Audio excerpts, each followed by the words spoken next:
شارب العصير ده مالك حقك؟ لقيت في المطبخ جاهز يا زول، ما مكتوب فيه اسمك. ليلة تعمل واحد جديد. والله ما بسويه لك. على كيفك ما تسويه. بالرجالة بنادي لك ابوي. امشي ناديه. انت وين يا زول؟ يا مان معلش حدق بالعصاية دي النيس. يا ولد. الو اسعاف. تعالوا.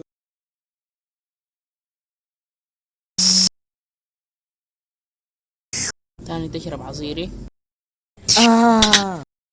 يا شرطة تعالوا. أولت ما شفتك من زمان بفكر في الانتقام. يا زول مش انت الزول لقيت رئيسنا بالترابيزة أجدى فيه العصاية. ها ها ها. يا رئيس كفت الزول ده. أحسنت. شكرا يا رئيس، يلا أمشي.